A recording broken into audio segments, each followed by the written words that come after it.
Cloud. Got it. Yes.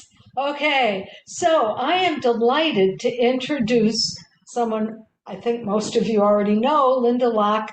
This is the second presentation that she has done for the Virtual Travel Club, and I am really excited about this one. So, although I was excited last time too, so I get excited over Virtual Travel Club presentations. But Linda, I'm going to turn it over to you, and you are in the position to share your screen now, right? Yes. Okay, then it's all yours. Okay. Welcome, everybody. I'm Linda Locke. Thank you for joining us tonight. And the presentation will be recorded. So if you want to relive the magic of tonight's experience over and over again, you can. Last year, about a year ago, I took a trip, a month-long trip, and trips that I had delayed because of the pandemic. And I decided to do them all together because as long as you're going around the world, you might as well take advantage of that. And I'm retired, so I had the time. So I did a presentation a couple months ago about my 8 or 9 days in Madagascar, which is really a spectacular place, very interesting. And then I went to Thailand, and then finally I ended up the real place I wanted to go was Bhutan. That was my dream trip for quite a while, and I will talk about why. So why visit the kingdom of Bhutan? It's a kingdom after all. The reason is that about 15 or so years ago, I read a book called The Geography of Bliss. And it was a book that was sort of facetious. It was not a real serious academic book or anything, but it was an interesting book in which the writer wondered about why people were happy some places and not other places. And Bhutan at that time I think it was the first time that somebody had done that kind of study, and it was ranked the happiest place in the world, which I thought was intriguing, and it seemed a little shallow. But I thought, well, I want to. So over the years, I've read a lot about Bhutan, and I've been wanting to go, and I finally had the chance. I've learned a lot. This is the book right here, The Geography of Bliss. Now, when I read the book, Bhutan was number one, and they went to 15 countries, and number 15 on that list, on the last of the list, the least happy country in the world, rather, was a country called Moldova, which I've also been to, but it was where my son happened to be in the Peace Corps at that moment, and I felt kind of bad for him. But but there are reasons why he had a great experience there, but there are reasons why that was not a happy country at the time. But what I've learned is that what was intriguing to me about Bhutan was the notion that the country decided to measure rather than gross national product, which we certainly do, capitalist countries certainly care a lot about. They wanted to look at gross national happiness. They thought it was a different form of nation building. And I was interested because I did marketing and I did branding and that kind of thing during my career. And I was interested in, is this an authentic idea, or is this something that's just been foisted, that it's a pretend? And hello, somebody say something. Would you put yourself on mute if you don't mind? And we'll have questions in a little bit.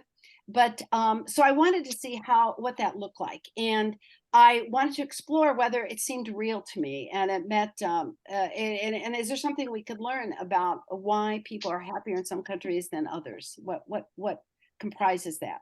So that's what I was there to explore. And so first question, though, where the heck is Bhutan? And it's a country that's relatively small. It's about half the size of Indiana, something like that. And it's sandwiched in between China and India, and Nepal and Bangladesh are in their.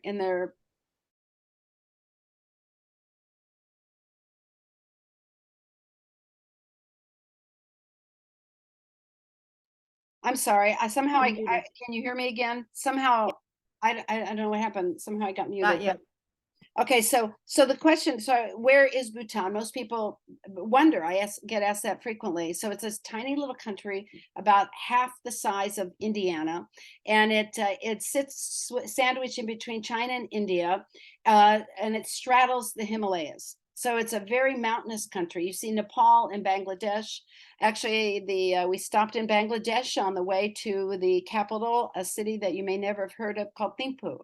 And I'll talk a little bit about that in a minute. Come on. There. So before we even landed, though, it was spectacular. We're flying over the Himalayas, and we could see villages, we could see steep mountains and cliffs and little tiny paths that looked like they went up over the top of mountains in 20, 25, 28,000 feet. And you could see how you could see agriculture, you could see some temples and that kind of thing. But it's a fascinating trip. But there's something that's even more interesting about how flying into Bhutan that I wasn't aware of before I got there. And trying to forward my slides. Katie, it's not forwarding. Can you help? Oh, there it goes. Okay, finally. So the airport that you fly, oops. Okay, let me go back. It was. Okay, stop, don't move. Okay, Pardo Airport is the airport that's adjacent to the capital city, Thimphu, and it has a very short runway. It's only about 6,500 feet long, and it's surrounded by Himalayan peaks right there of up to 18,000 feet. So you're coming in and you have to like drop in this small plane that held maybe 15 or 20 people. And we compare that to in Lambert, the mountains that surround St. Louis. Some of them are a good 200 feet tall, and we have runways that are at 11,000 feet long. So it's a precipitous kind of descent and takeoff. And there's only 8 pilots in the world who are qualified to fly into that particular airport. So it's very interesting. And what you're looking at in this particular photograph is the flag of Bhutan, which is this dragon, and they call themselves the land of the thunder dragon, and that metaphor means that they're mountainous and they have very tumultuous weather sometimes, and so the thunder sounds coming over these high mountains sounds like dragons roaring in Bhutanese myth. So the timeline. So I was there about 11 days, and I started, I flew in, from Bangkok, and there's only a few capitals where you can get the flight into Paro. Bangkok is one. And then I went to Thimphu, the capital. Then we spent time going into valleys. We went and visited palaces, the Palace of Great Bliss, which is something we all want in our life. We saw temples and monasteries. We went high over. We went back and forth over the Himalayas every couple days. We went to festivals. We went into markets. We did a homestay, and then we headed home. So it was it's the mountainous nature of the country means that you can't spend a city may be only 100 miles away, but you can't drive there and back in a day because you're going up and down over mountains, and there's not a lot of infrastructure to be able to travel widely. So little basic facts about Bhutan. Bhutan means the land of the thunder dragon, and you see this is this photograph is from the capital city, and it's at a very prominent temple. And Bhutan is largely defined by its Buddhist traditions. The vast majority of the people in the country are Buddhists. And the Bhutanese Buddhists put a great importance on family and also pristine landscapes. And this gets to the notion of happiness. Do we live in a landscape that we respect and that is taken care of? It's been remote for most of its history, so that helped preserve its Buddhist traditions because it didn't have a lot of influence from the West, particularly. Now, it sits between China and India, which are countries that are not necessarily always aligned with one another. And I could see, as an amateur observer, I could see Indian military, sites, and also Chinese. And so you could see that the countries were it appeared that they were both trying to establish footholds in Bhutan, but they people have traveled between Bhutan and China and India for many years over those mountains, and so there's a lot of family connections too. But the political scene looked like there could be some challenges. So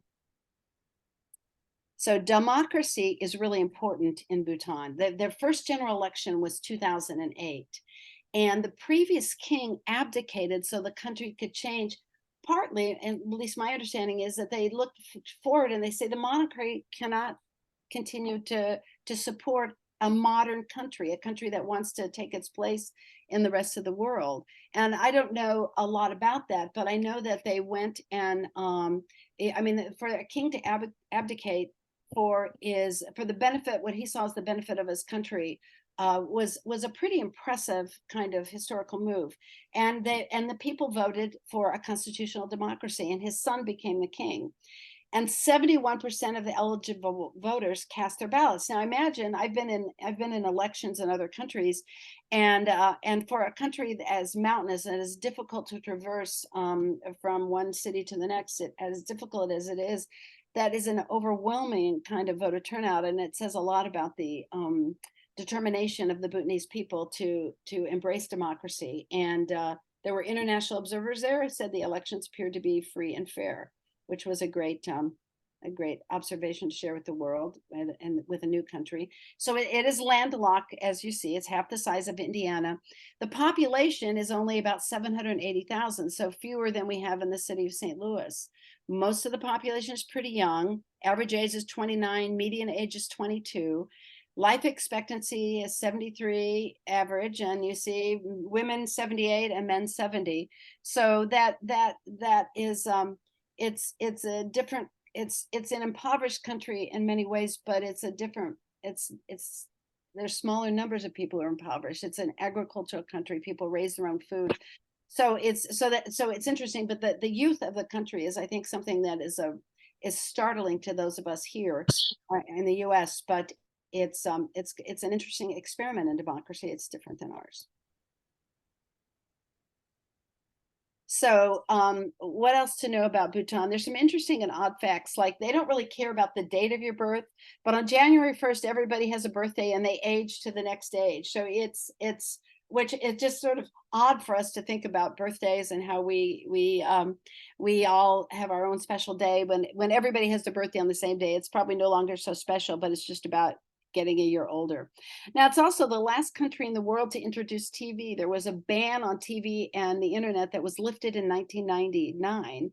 And why? Because they looked at the old king, I imagine, looked at television when he traveled and saw that Western TV encouraged desire and greed. And so they held off as long as they could. But what I observed, I think, over and over and over again, was that the Bhutanese people that we interacted, and we interacted with people. We were there on a trip designed to have a lot of interaction with Bhutanese. They appeared to revere their traditions. They dressed in traditional clothing, and I read some places where it's required, but the people said, I don't have to. I don't have to wear traditional clothing, but I prefer it. It's who we are. It says who we are and what we believe in. And so that was an interesting, it was a continual dialogue, because what I also learned is that when you talk to young people and you get them one-on-one, many of them said they wanted to leave because they felt like they didn't have opportunities for the kind of jobs they wanted in Bhutan. There was too much limitation on the kinds of opportunities, and they're in between India and China, both which are much larger and could be seen from a lot of perspectives as offering more opportunities. But we talked to a number of young people in their 30s, 20s, 30s, maybe 40s, who that seemed to be a pretty pervasive thought that they need to get out of the country and spread their wings a bit. Few bars and clubs. You don't go there for that kind of party. There were a whole lot of high-end hotels, and we stayed in what was considered a 3 or 4 star hotels, but it's 3 or 4 stars on the Bhutanese scale, not on this is not France, this is not New York. This was it was cold, we didn't have heating all the time, the places were modest, but that's why we chose that particular trip to go to. And I'll talk a little bit more about touring in Bhutan as a tourist in just a moment. Let's see, come on. So as part of my sort of trying to understand how legitimate the notion of gross national happiness was, I saw signs repeatedly. Where we live must be clean, safe, organized, and beautiful for national integrity, national pride, and for our bright future. This too is nation building. The whole notion of talking about nation building in terms of cleanliness, safety, beauty, national integrity was kind of foreign to me. I think, and the way I thought of nation building. So it revealed to me a depth of thought, a seriousness of thought about what the future should be and what the country should be that was unlike what I had considered. Yes, Allison, the sign was in English. There was English everywhere. In fact, English is taught in the schools.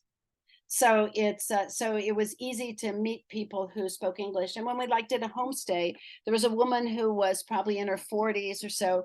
Her son was there and he spoke fluent English. She only spoke the Bhutanese language, but she often entertained Americans and people from other countries. And so between she and her son, they could interview, and she asked us a lot of questions about our lives. And she was very interesting. But English was in many places, it was easy to navigate on language, at least on the language side.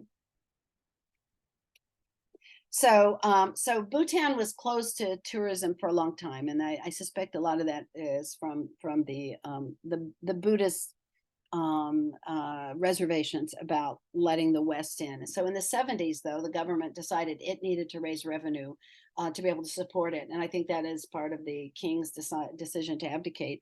But they decided they wanted to promote its beauty and unique culture to the rest of the world. And so that in 1974, the first year they opened, they had 287 total guests. And last year when I was there, it was over 40,000, which is astonishing for a country the size of half of Indiana. Now, but here's the thing. The government closed down Bhutan to all visitors during the pandemic. And they have 780,000 people, and you know how many died from the pandemic? 24.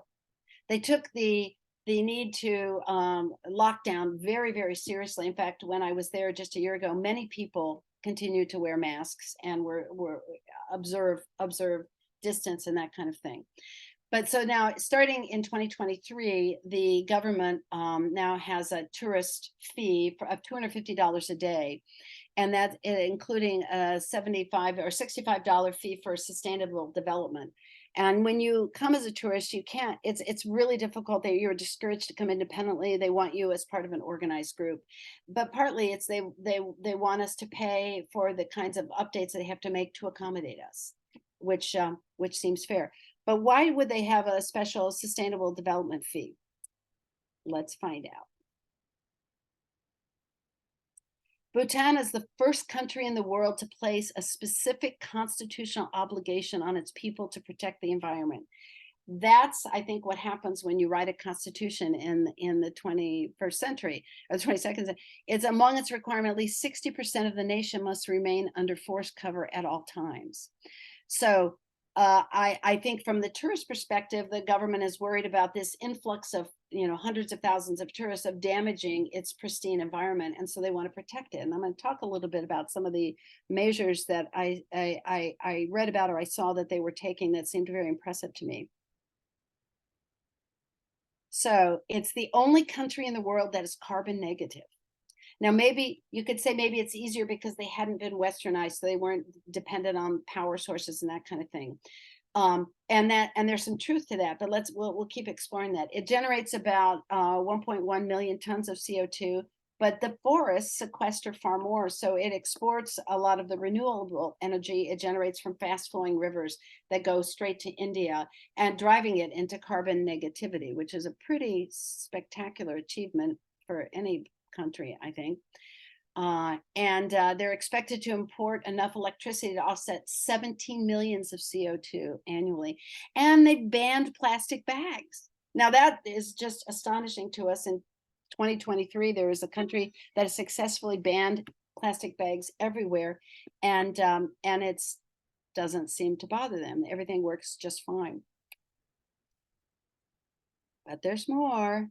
Linda, there's a question about whether the sign was in English. Yes, I thought, okay, yes, that sign was in English, and many signs were in English. So, and some in Bhutanese as well, but yeah, English was dominant in the capital city, and particularly in the bigger cities. So they interestingly, in terms of the environment and what they're trying to protect, there's a mountain that's 24,000 feet. It's the highest point in Bhutan, and it's never been climbed, or they say it's untouched. It hasn't been touched. And that's partly because of its Buddhist beliefs that that is a sacred mountain. And they wanted to, Bhutan has banned mountaineering on all peaks over 19,000 feet out of respect for spiritual beliefs. So the idea, while I appreciate the separation of church and state, the Buddhist beliefs really permeate how they govern. At least in my perspective, I'm not an expert in Buddhist beliefs, but what I observe is that I think that's giving them a way to bring the value kinds of statement that we might treat extraneously into the core of what they talk about. And I think that's a link to gross national happiness. They're not the happiest country in the world anymore, but from a lot of perspectives, they seem very, very successful, and they keep trying. So the downside of the difficulty in Bhutan is that because it has these high mountains, it's often struck by natural calamities. There's huge storms, floods, and landslides, and they make it impossible rather to build infrastructure like roads and bridges. It's really difficult on rough, high mountains, and it also is very expensive. So I don't know if their development plans, if they're going to start trying to build bridges, or they're going to start to try and move people up into some of these spectacular peaks. But that's a tough job, and I think they're taking it very slowly. So the economy is mostly agriculture and forestry. So, most of the population is involved somehow. And a lot of it is very small scale. Now, I'm no expert on agricultural, economies or organization, but I don't see examples of what we might call CAFOs here, the corporate agriculture.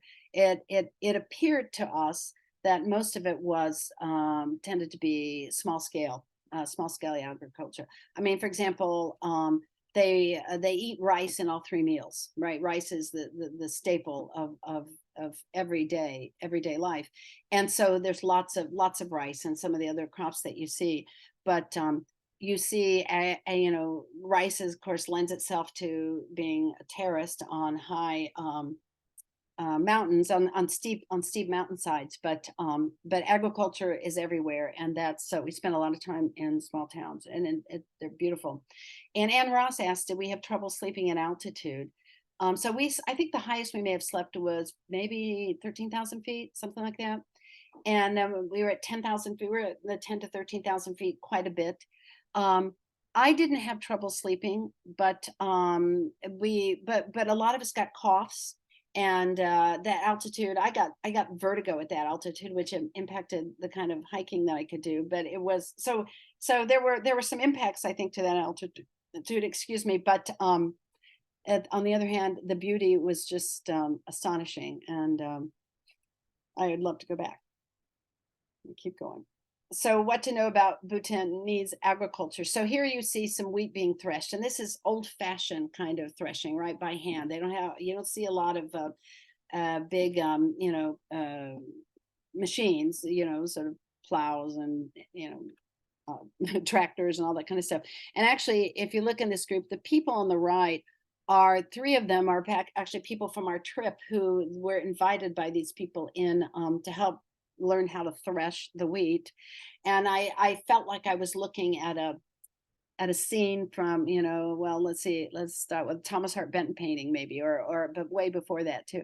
And but that's what they do. And they grow many crops, and they don't use a lot of fancy equipment. It's done by hand, and that employs more people, and it means that more people have salaries to live on. So Buddhists are vegetarian, and they only eat meat that dies from natural causes. So you do see meat on menus a lot, and when you travel around the country in the towns, you do see butchers, and they have goat, they have I think some yak meat, they have some chicken. I didn't see a lot of beef, but there was some that was imported. There were high-end, I started to say this earlier, there were high-end hotels like the Ritz and those kind of places. I didn't go to any of those, but I suspect a lot of the meat that's imported from India, which seems like where most of it comes from, is used for tourists, and because the Bhutanese didn't eat meat. And we had meat at some of our meals, and but it didn't feel like that was authentic.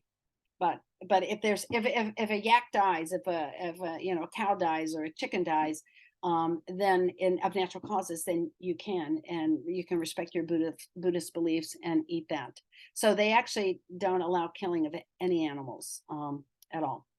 So and so Bhutan imports a lot of its food from other places.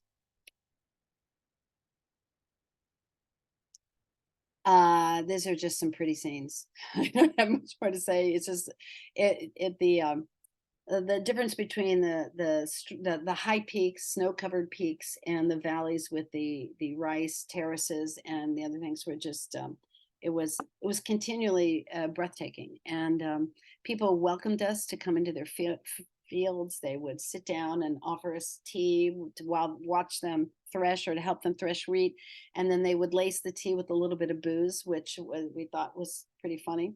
But they were welcoming that way and very very cheerful, and seemed to like to show off their work. Food, it's all about the vegetables, and the vegetables are most of them are familiar. Chilies are on every menu, and some are very hot, some are not. But chili, there were dozens of, I think, types of chilies, and they were often mixed with cheese and sort of a cream sauce. And the food was good. And we at one point we had a homestay. We stayed in this woman's home. We sat on the floor around a wood burning stove in her kitchen where she cooked all the food for us. And her husband wasn't there because he was up in the mountains with their herd or flock or whatever you call their yaks, a gathering of yaks. They have 50 of them, and so they would. I guess they fall. They do fall in the high in the mountains, and the wife runs this homestay business, and her son came out from the capital whenever there were visitors from the U.S. or some European countries, because he spoke a lot of languages who would help us interpret. But walking around the one of the markets, we could see the beautiful kind of food that we could choose from. And we didn't take any cooking classes, which I kind of regret. I wish we could have, but didn't have time. So fun fact about driving in Bhutan, there are no traffic lights in the entire country, none. Because I guess they figure people should be responsible and know what is driving too fast. There was one time when they put in one in Thimphu, the capital, and there was a public outcry about about having a traffic light. So they took it down and they replaced it with people who do, traffic cops and it was kind of a roundabout right in a busy part of the capital city. And driving faster causes disaster. I think that's a sign language that we should adapt to in the United States, but. I thought the softness of it wasn't about threats about tickets or anything. It was just like, just think about what could happen to you. And so education is free. It's mostly available. People in the very highest points of the mountains likely don't get much, and I don't know what happens to them. A lot of it takes place in monasteries like the one here. The literacy rate is, about 2/3 of the country is literate, and more males than females. And a lot of the kids finish what is lower secondary school. I'm not quite sure what the analogy is, but it's probably like going through junior high. And then that gives them enough education to go into the family business or into agriculture, that kind of thing. But we saw there's a university there, and we saw a lot of students who go to India and China for school, and also to the West, and then come back home. But the literacy rate has improved dramatically over the last 20 years, and that's a goal for the country, to have more education. And so let's talk about healthcare. So healthcare is free for everybody, for everything. And so number of COVID deaths were only 24, which suggests that there were benefits to closing down the country, and also to taking it seriously in terms of quarantine and masks and that kind of thing. And let us build a healthy nation without drugs, alcohol, and tobacco. They banned tobacco. So there would be people you would see who smoked, but like in private settings, but not in public. And I didn't see any cigarettes being sold. It doesn't mean that they were were not, but officially they've banned tobacco. Now, about a third of the Bhutanese are food insecure. So when I was collecting information, I found conflicting information on the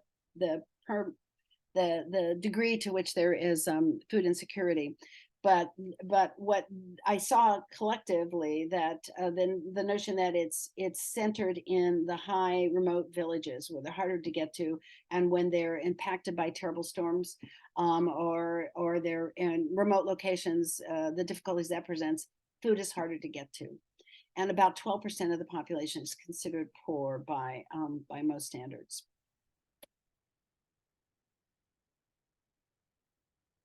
So human rights. So I found dramatically different attitudes and even writing on the degree to which human rights, as we define them, are honored in Bhutan. So Buddhist philosophy does not oppose homosexuality, but LGBTQ plus people face some really distinct legal challenges in terms of trying to live together, and barriers that are presented in terms of marriage. Same-sex sexual activity was just decriminalized 2 years ago, so maybe they're on a path to being more accepting. And then I also read reports of political prisoners and restrictions on peaceable assembly. So it's not so there are challenges to managing in a democracy that we're very well aware of, that Bhutan is grappling with now. So their national sport is archery, and I got to tell you, it's hard to get a picture of an archer shooting an arrow. It's just that they move so fast, and they do it everywhere. This is on the national grounds, and I just love this sign. In view of recent complaints of stray arrows landing on the motor garage in the south and the football ground on the north of this archery place, posing serious threat to life and property, archers adopting the wrong technique of drawing bows skyward and sideways shall not be allowed to practice archery on this ground with effect from blah, blah, blah. Anyone violating these rules shall be banned from playing archery. And further, players are reminded and warned that any fatality on a person by a stray arrow can be charged under section blah, blah, blah code, inviting a penalty of imprisonment ranging from 3 to 5 years if convicted in a court of law. So archers are warned, and we didn't see any stray arrows when we watched a number of archery matches. And it seemed to be something that only men did, but I heard from some of the Bhutanese I talked to that women do archery, but not to such a great extent as men. Okay, so we toured some local businesses. So we went to a paper making business. And this is the kind of place that sometimes you see in high-end shops of cards that are made with handmade paper. And we went to one of these places, and they actually basically get reeds that were like papyrus, and they soak them for like 24 hours, and then they cook them, and then they mix them together with stuff in this factory that employed about 10 people. And it was like the third generation of the family running it. And so we got to talk to the owner, the young man in the blue jacket that you see in the first and a couple slides, and certainly in the first and the last. And we said, so how much paper, how much of Bhutan gets your paper? And he said, quite a bit, because people value paper that's made here.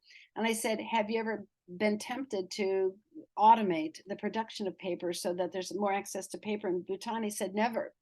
I never want to do that, because what I want to do is I want to continue to provide jobs for my family and the families that have been together for 3 generations, so they can keep making all the paper they want and all the paper that we can. And so it was really unmechanized. It was very manual, and they're mixing paper and they're somehow putting it together. I couldn't understand how they got to the point where they could tear apart sheets. It didn't make sense to me. And at the end, they clip it to what look like blackboards that have little heaters in the middle, and they dry each piece of paper, and then they cut it into cards and things like that. And I bought some of it. It's beautiful, but it was an ongoing business that exports paper to several countries, and for people who value handmade paper. And we saw another small business that was also very interesting, making of incense. and it's very fragrant. And so they use a lot of incense in their sacred ceremonies, and some families use it every day. But we watch them, taking plants and turning it into powder, and then turning into like a Play-Doh. And they roll it out, and they roll it, and they keep rolling it until it gets thinner and thinner and thinner. And the bottom pictures, you see some little rings of it, and then they stretch it out, and they cut it, and then they dry it, and then put it in the kind of packages that you might see when you buy incense. I've never seen incense made before, but it's arduous work. But they're sitting on the floor the whole time, rolling and unrolling, and it seemed like it was not as easy of a job as you might think. And they make art. Now we went to an art gallery that was what was interesting, and you see this art in the piece with thunder dragons, and the young man is showing the art that he had made. And what was interesting about this art museum in the capital city was that there were a lot of artists represented, and one of them is a painting by the current king. So he and his wife both paint, and I think his wife is also a photographer, and they sell their paintings to benefit charities. And I thought that the idea that the king of a kingdom would spend days as an artist, spend time doing his art, or the queen would be doing time doing her art. I thought that, I wonder what kind of balance that gives you to your sort of your mindset when you're thinking about making public policy. I thought it was a lovely thing, and maybe it's only possible to do it in a country the size of Bhutan. But the fact that it was seen as normal, they normalized their painting.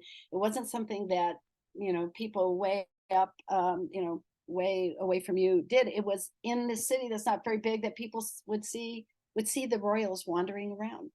So I don't remember now. I forgot to mark down which of those paintings was done by the king, but one of them was, and they're all pretty impressive.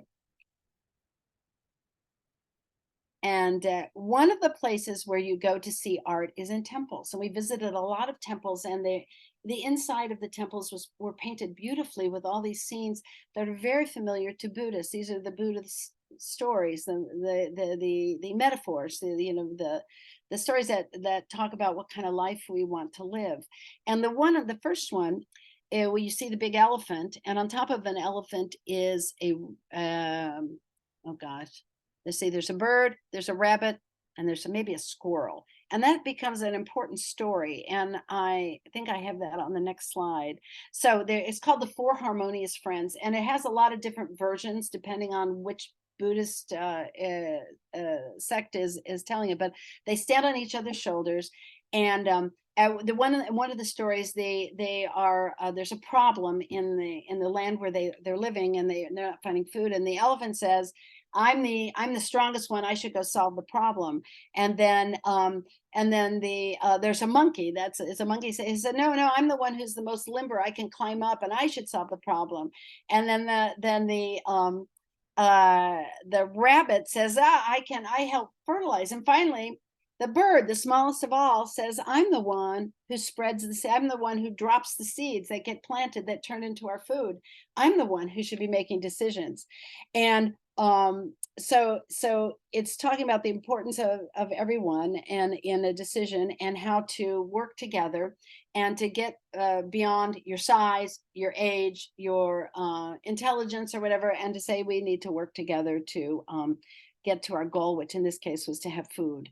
And so that those kind of stories were told over and over again in temples, with lots and lots of paintings, and that kind of art seemed to really center people's lives, as well as some of the other art that we've seen. So let's talk about temples and monasteries. So the temples take a lot of different looks. Like the one on the left, we climbed up to the top, and we had this spectacular view of this valley with the river, and that was a monk. And I would never take a picture of somebody in Bhutan. I shouldn't say that.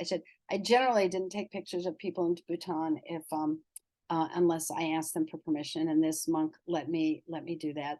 And they were really open to letting us come into their coming into the temples, even when they had services or sort of worship kinds of things going on. They didn't mind. They didn't want us to use our phone inside and, make noise, but they welcomed us, and we got to watch them. We got to watch them teaching young. There were some monks that are like 7 years old, and so that's how a lot of boys go through schooling, as they study in monasteries, and then they graduate to jobs as monks. And but they were very open. They wanted us to ask questions. They wanted us to sit down and listen to music. They wanted to take us. And there's some places that were off limits, that were sacred only to Buddhists, but we would only be 2 or 3 feet away. We could see them. So the openness that they welcomed us was really impressive. We went into one temple that was built in the 7th century, and it's still being used. And as we looked at temples, it was not unusual to find temples that old that had been meticulously managed over the years so that they could be used for a long time. And so I don't have a lot of pictures of the inside, but this is a different kind of temple. And you can see it's surrounded by mountains, and it's a giant statue of Buddha. And people are praying. Many of the faithful come and pray to Buddha there all the time. And this is one that's so big you can see it from the sky. And let's see a few more. And you see the ornateness of the temples inside and out. So I'm going to talk a little bit about Bhutanese architecture. It looks fairly similar when you'll recognize some of the sort of shapes and the colors. But when it comes to temples, like, there's no holds barred in terms of the level of detail that they put in, and everything has meaning. There's a story. There's a sense of luck. Prosperity or something that comes from certain colors or images or styles of design. And everyone they were very similar, but they were beautiful. And so this is a monastery, and you look at this, it's spectacular, and it had been around for hundreds of years. I don't remember the exact age of this. I think this is the Temple of Bliss, maybe.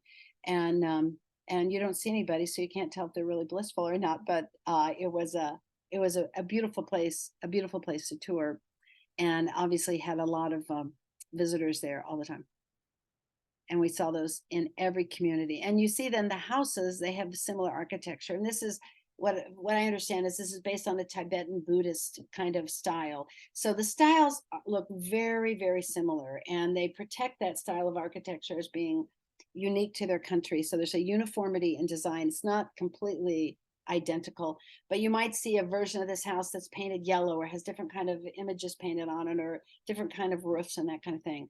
But what I read is they do not use iron bars or iron nails, and I don't know quite why that is, but there's probably a religious aspect to that. But most buildings are 2 to 3 stories, and some in Thimphu, the big city, you saw some buildings that had maybe 10 stories, but that was not that was unusual for the country.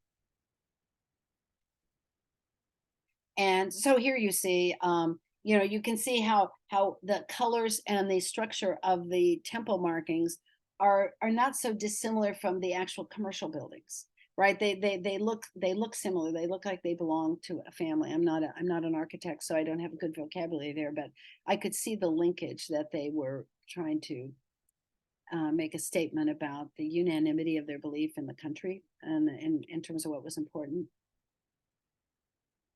And these are, so the one on the left is a private home with a temple on it, and the one on the right was a tourist building to be able to. This is the first time that we actually got high up in the Himalayas and we could see the snow-capped peaks, and it was a spectacular point.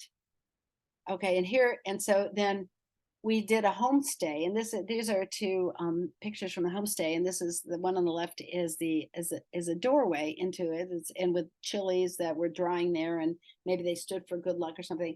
And the one on the right is actually a room I stayed in, and we had a nice sort of cushion, and we slept on the floor. And the idea of bringing nature in and vibrant colors, and we saw that inside in most places that were traditional. We stayed in some more modern buildings, and they were far less interesting, I will tell you.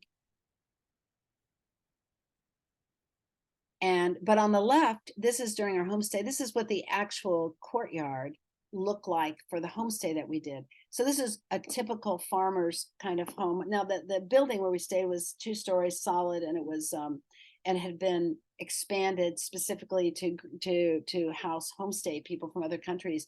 But the way they actually worked was, you know, they were farmers, they had yaks, they also had a lot of crops, and this is where in the courtyard is where most of the manual labor took place. The building on the right, the sign on the right, have courage and be kind. It was just, it was a typical kind of sign we saw painted on the wall of the outside wall of a cafe. And I like the fact that they were, you know, positive, positive affirmations everywhere. Okay, there's a lot of animals in Bhutan, and Bhutan cherishes animals. Like I said earlier, it's illegal to kill them, but it's not illegal to kill those, to eat those that die of natural causes. Now, the animal you're looking at on the right is called the takan or the taken. I'm not quite sure exactly, but it's basically a goat antelope. And what cracks me up is that what was the animal that I focused on in Madagascar? It was called the whale shark, and this one's called a goat antelope. It seems like we have a trouble making up our minds, or I thought that was funny. It's in all sorts of folk tales, and but this was at a preserve where they lived, and there were a group of them, and it likes the rugged terrain. The population is just decreasing. They're very large animals, and kind of slow moving. But unique to that part of the world. So other animals that you see, you may run into if you're particularly high in the mountains: snow leopards, Bengal tigers, clouded leopards, red pandas, the one-horned rhino, the sloth bear, Tibetan wolf, and others. But you don't see a lot of those because they're in places that we don't have access to, because there's not infrastructure for us unless we want to climb the mountain. And but these are the same set of animals that you might find, many of these, in India and in China, of course. And but one is pretty special in Bhutan. It's called the black-necked crane, and it's actually it travels between Tibet and China, and it does its wintering in Bhutan, and so it's considered sacred. It's the only alpine species, and it has an 8-foot wingspan. And we watched, and we stayed in a village where they come to every year, and the local lore is that they circle the temple 3 times and then they land, and they're there that they show reverence to the temple. They live about 20 to 30 years, and why are they revered? They're believed to bring bountiful harvests and prosperity, and they are a symbol of longevity if they do. They're kind of threatened. We went to a big festival in a monastery, and what we learned is that Bhutan protect their passage into the valley when, as the awareness became the awareness of this annual migration, this big flock of birds became important in terms of attracting visitors but protecting it. They buried all the electrical power lines in the valley just to protect these birds that come for a short time every year. I couldn't get a good picture of one. I stole that picture from the internet, but here's an example at the festival the existence of these heavenly birds indicates a harmonious coexistence among the humans and nature, the harbinger of peace, prosperity, and happiness, and our cranes are our pride. And I will show you what the festival looked like. It was just astonishing. This is the valley where we stayed, and there's mountains on both sides, and there's actually a flock of cranes that is landing in the middle, but they're too small to see, and you can't get close enough to them to take a picture. They don't like to be around people. At least that's my understanding. But now we're at the monastery, and so I think there were thousands of people that came and went that day that were participating in a day of ceremonies honoring the black-necked cranes, and songs and poems, and visits by there were a lot of foreigners there, but also dignitaries. So people from all over the village, they come every year, and they want their children to know about the importance of cranes. Every level of class performed a song or a dance, and there were older people who danced too, and monks came. And the picture on the far right, the young man in the with the yellow and red, was as a member of the royal family. He was a representative of the royal family, and so it's an all hands on deck kind of celebration that's been going on for about 25 years. And then there was this sort of a magnificent dancing, and in these costumes, mostly men. I think there were few by women, but they were the color, the excitement, the joy to worship these cranes was just unimaginable how lovely it was. And I know we're running out of time. So Bhutan, it's fascinating. It's beautiful. It's enigmatic. There's all sorts of things that just sometimes don't make sense to us. But it seemed to me my conclusion in terms of is the gross national happiness thing really real? And the answer is it was. So for example, when we were at 13,000 feet, I got vertigo really bad, and I got a really bad cough, and I went to a pharmacist in the little village there, and he gave me. I went and I said, I think I need, oh gosh, what's the name of the pink medicine we give her kids? I need, some cough medicine basically. And he said, are you a pharmacist? And I said, no, I'm not. And he said, I'll decide what you need. And so then he asked me some questions. I answered him. He said, you need this pink medicine, exactly what I asked for. But I took a couple tablespoons at night, and I could sleep. My coughing stopped. I was able to get a good night's sleep finally. And so I went back the next morning. I said, I want to thank you for your recommendation. It really made a difference. And he stopped what he was doing, and he said, gross national happiness is when people like me feel so proud in what we do that we help people. And he said, I'm going to call my wife and tell her that a patient came back and thanked me. And he said, my whole day will be better.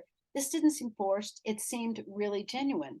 And I saw that repeated many times at many different kinds of places. And it seemed genuine to me. So their vision for health, I think we read that. Let me keep going. So finally, let's talk about penises. I know that's the part of the show that you've been waiting for. So finally, I'm going to talk to you about penises as a decorative element. So there were a number of villages where you saw phalluses painted on the sides of homes, and like the adorable little phallus with the dragon on the right, and for tourists. And it's because they're revered for fertility and good luck. And an erect penis is supposed to drive away the evil eye and malicious gossip, which in our experience, doesn't it always? I just had to. That startled us. We hadn't heard of that until we showed up in a whole village where every house is painted like that, and you can buy all the penis worship memorabilia that you would like. So look for that next time you go. So it was about time to head home, going past, some of the places we had seen. The International Crane Foundation, well worth a visit, in Baraboo, Wisconsin, really was part of the revival of the black-necked crane and the public education celebrations. Well, who knew? Thank you, Brenda. That's fascinating. That'll be worth looking up. Much appreciated. So we're heading home, and it was time to leave. And as we left, and as we arrived and as we left, both we got to see Mount Everest. So there it is. And on our way back to Bangkok. And so that's the end of my presentation. And here, I'll go back there. Does anybody have any questions? You go off mute and ask them. Yeah, people can unmute themselves. I have a question. Who is this? This is Maxine. Hi, Linda. Hi, Maxine. Hi. Well, I came in a little late, and I want to know, I've been to Bhutan, and I agree with you about everything is gorgeous. I climbed up to the top, whatever monastery that was. Yeah. Where do they get their money to have their health care and to have benefits for their people? How do they get their money? Because it's not a very wealthy society. Well, knowing that they have to import a substantial amount of food. So it's that I can't answer that question. I wish that I could. It's kind of a mystery to me how it all works together. But I think that's one of the reasons why they said they have to let the Western world in to see them, because they need to generate cash income. And the idea of charging every tourist $250 a day, that's a pretty steep price. But you look at what they're trying to protect and what they're trying to keep. And so I can imagine that the pressures on the monarchy to take care of people in the way that their Buddhist faith calls them to were significant. And I think that's why they're letting in the outside world to bring cash in. That's what I'm guessing. I have a question. The use of English, was that recent with tourism, or were they occupied by the British at all in their history? They've never been, my understanding is they've never been occupied by anybody. Uh-huh. And so I suspect that it's coincident with their desire for tourism. Uh-huh. It's not, and I lived in Morocco. I was a Peace Corps volunteer in Morocco about 50 years ago. And what was I there to do? To teach English, because the government of Morocco needed to have cash to support its country, and from tourism. And a lot of tourism is, based on the English speaking world. So I think it's the same sort of dynamic. And in terms of the weather, I didn't notice any snow-capped mountains in most of your pictures. Is that because of, I mean, is that how it's always been, or is that global warming that they're losing their glaciers, or? Well, I couldn't tell you about whether or not the peaks, well, this is Everest that we're looking at, but you saw in some other pictures, some snow-capped peaks. Inside the country, most of the peaks aren't quite high enough to be snow-capped, but are surrounding them, they are, right? Oh, And so I couldn't really tell you about what what the impact on climate change is. Although I heard many people talk about it. They worried about it. They think it's impacting the entire world, and that the world needs to be more careful. And they're worried about the future of some of their communities that might be stranded, or that are hurt when wild floods that hadn't been typical are now becoming typical. And that's a familiar story to us. and the cranes are Mhm. there in the winter, you said?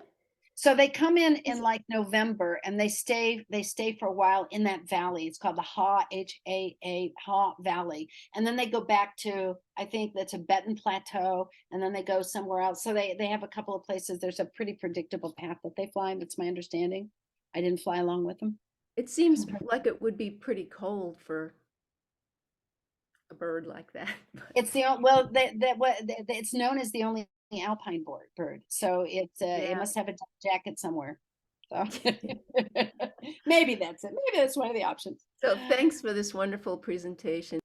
Well, other questions? Thank you all. Anybody else have questions?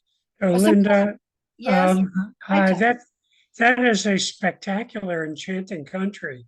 That's just very nice that you've done this. How did you travel from one place to another? Did you go by bus or car or hiking or? So we went by bus, and it was a small bus. We had 10 people, 11 people in our group, including a guide and a driver. So we and tourists there have these, small buses. But if you're going up and down, travel is long, and you go pretty slow, but you're traversing mountains that are, 13,000 feet, I think we did that all the time. We didn't go up to 28,000 feet. Those are the untouched peaks, right? But that was a mainstay of travel. And we saw, like in Thimphu, the primary city in Bhutan, we saw lots of coaches like ours go around. So did you stay in the capital for a day or two without too much exertion to get used to the height, to the altitude? Well, we did sort of training hikes. We would hike up to a temple, and the idea about the tiger's lair, which was just mentioned, that's a sort of spectacular monastery on the side of a hill, and we had planned to climb up there. And I read it was 2-mile hike each way, which to me is like no big deal. I can do that before coffee. But this is 2 miles that go up 1,700 feet. Oh. So okay, and I had taken a bad fall while I was training to come on this trip, and chipped an ankle and gashed a knee, and then I got vertigo, and I thought, there's no way that I'm going to go up with vertigo and an injury, go up 1,700 feet in 2 miles. That was basically a climb upstairs, very steep stairs, up and down. But in my group, everybody else did it, and they made it. And I don't have a good picture of the tiger's lair, it's called. But whenever you Google Bhutan, that always comes up, and it's one of these monasteries, these buildings just like you've seen, but a small one. But I think again it's from the 7th century, and it's still being used. Did you have a lot of young people in your group? Some, yes. I may have been the oldest, but and the smartest and the best looking, but other than that.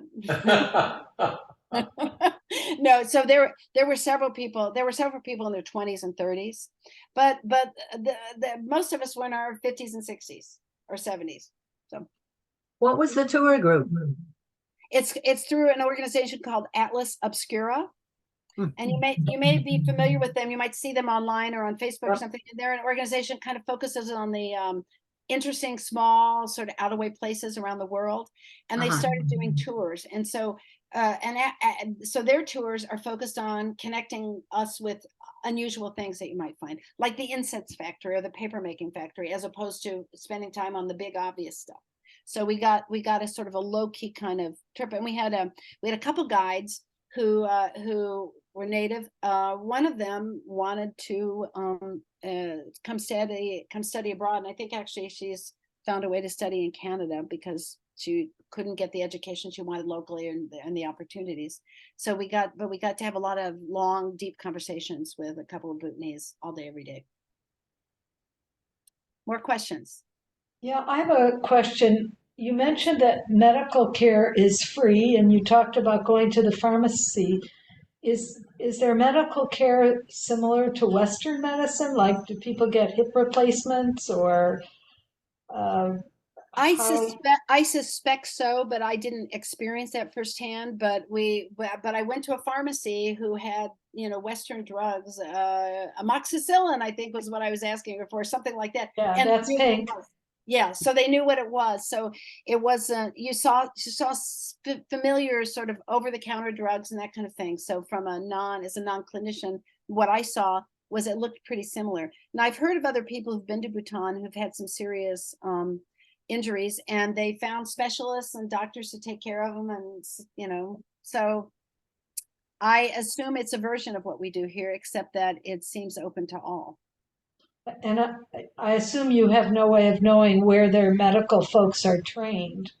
I didn't ask that question, but I know for advanced training, a lot of them go to India, China, sometimes the United States, sometimes Europe, and there's I think widespread acknowledgement that there's a lot of advanced training. If you want advanced training in a lot of topics, you need to leave Bhutan. I mean, you need if you're only the size of half of Indiana, you need to go if you wanted some specialized training. So I think that's understood.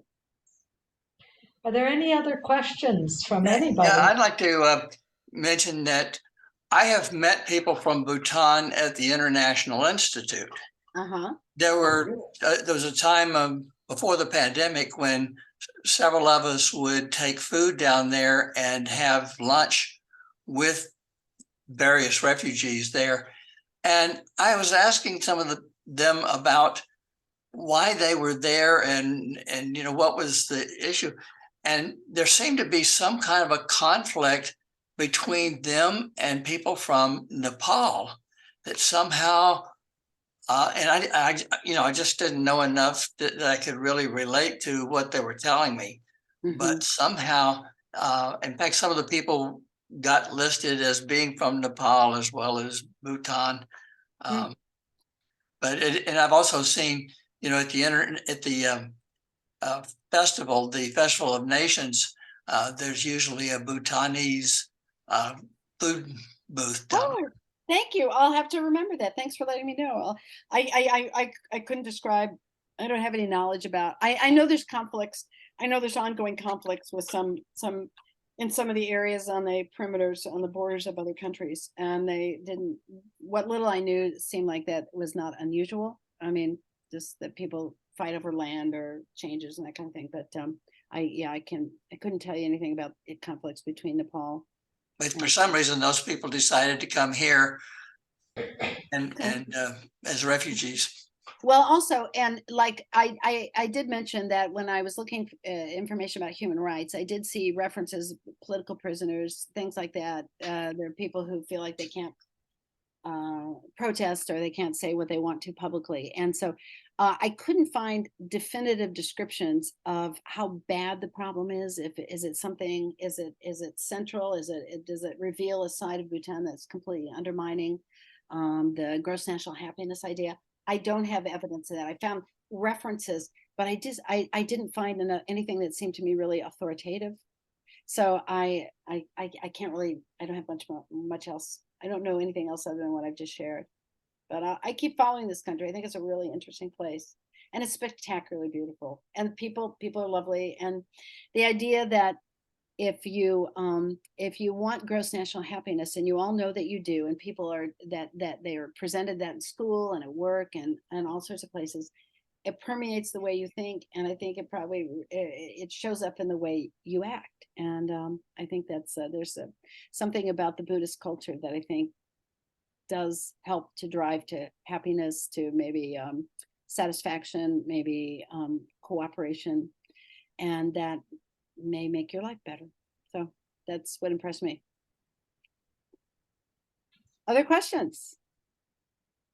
Yeah, I have a question. Yes. How was communication with these people? Did they all speak English, or did you have to use translators? So we had to use when you're a tourist, you're surrounded. You have guides with you who speak English, right? So they acted as go-betweens most of the time. But English, there were people who spoke English everywhere we went, but it doesn't mean that they all did. And so, it was easy to get around. You saw signs were in English and also in the Bhutanese language, which use characters that are difficult for us to read.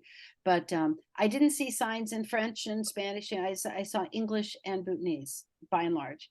And so they are, I guess maybe Americans are most of the visitors there. I don't really know, but it was easy to navigate in English.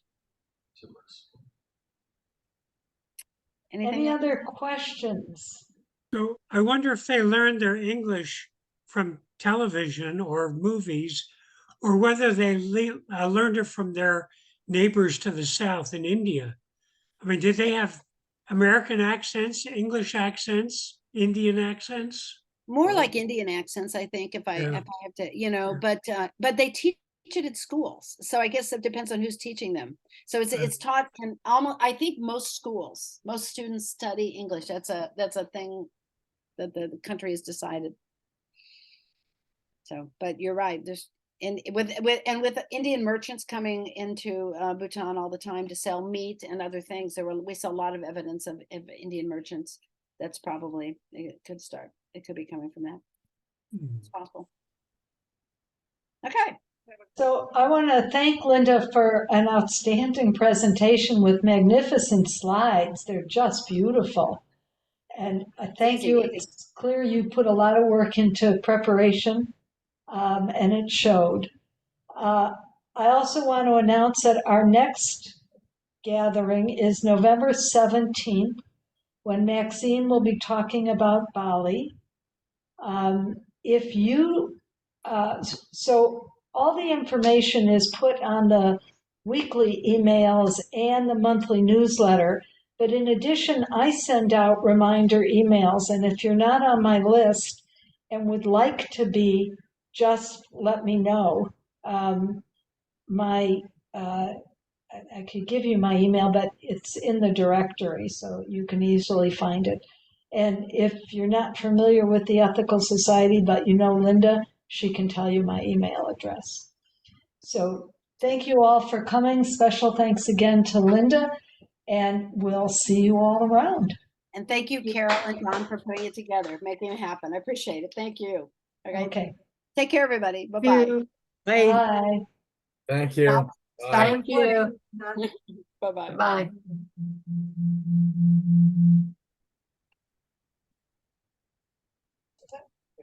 How many